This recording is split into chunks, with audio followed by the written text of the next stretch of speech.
पूर्णिमा के दिन साक्षात मां पार्वती वहां जाती हैं।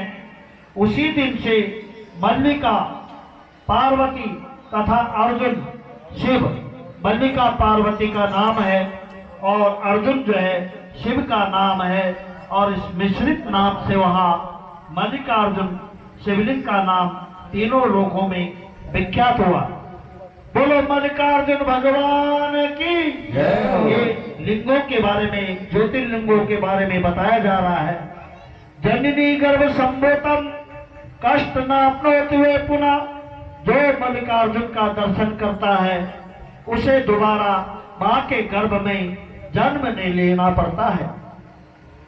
तीसरे नंबर पर आता है महाकाल। भगवान शिव को परम प्रिय अवंती नामक एक प्रसिद्ध नगरी है, वहां एक श्रेष्ठ ब्राह्मण रहते थे।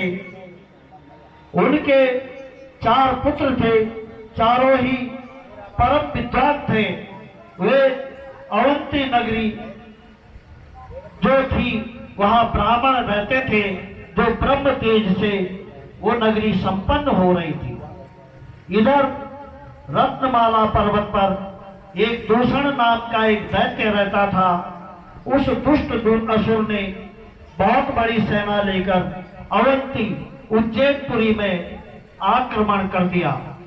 दूषण ने ब्राह्मणों से कहा, अगर तुम वेद धर्म को छोड़ दो और मेरी आज्ञा का पालन करो तो मैं तुम सब लोगों को छोड़ दूंगा। और ब्राह्मणों ने उसका कहना नहीं माना। वे शिवजी की शरण में चले गए। ब्राह्मण शिवजी की आराधना कर रहे थे। जैसे ही राक्षसों ने ब्राह्मणों को मारना चाहा, उसी समय पार्थिव के स्थान पर घोर शब्द करता हुआ एक गहरा गड्ढा हो गया और उसमें से साक्षात महाकाल प्रकट हो गए और उन्होंने दूषण नाम के उस राक्षस को वहीं पर सेना सहित नष्ट कर दिया। जो कामना करके मनुष्य महाकाल की उपासना करता है उसकी हर मनोकामना पूर्ण हो जाती है। बोलो महाकालेश्वर भगवान की जय हो। चौथे नंबर पर आता है ओंकारेश्वर ज्योतिर्लिंग। विंध्य पर्वत पर भगवान ओंकारेश्वर की 6 महीने तक उपासना किया गया। भगवान शिव प्रसन्न हुए और विंध्य की मनोकामना पूर्ण करने के लिए उस सुमेरु पर्वत से भी, वो जो विंध्य पर्वत है वो सुमेरु पर्वत से भी बड़ा हो गया। किंतु उसी समय देवता प्रकट हो गए और उन्होंने भगवान शिव से निवेदन किया कि वे वहीं पर रुक जाए। भगवान शिव ने उनकी प्रार्थना स्वीकार कर ली। उसी समय वह लिंग ओंकार 2 ऋणों में ओंकारेश्वर नाम से प्रसिद्ध हो गया। जो पार्थिव रूप में प्रकट हुए थे वह परमेश्वर के नाम से प्रसिद्ध हुआ। बोलो ओंकारेश्वर भगवान की जय हो। फिर उसके बाद आता है केदारेश्वर भगवान का। भगवान विष्णु के अवतार नर और नारायण ने बद्रिका आश्रम में कठोर तप किया और उनके द्वारा प्रार्थना किए जाने पर भगवान शिव केदारेश्वर के रूप में सदा के लिए वहां विराजमान हो गए। केदार नाम शंभु सभी मनोकामनाओं को पूर्ण करने वाला और ये समस्त भूखंडों के स्वामी हैं।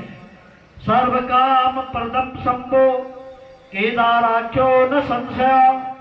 और इस प्रकार से केदार भगवान का स्मरण करने से मुक्ति मिल जाती है। देवताओं की प्रार्थना से भगवान शिव दुष्टों का दमन करने के लिए एक रूप में वही जो है स्थापित हो गए। उसके बाद आता है भीम शंकर ज्योतिर्लिंग।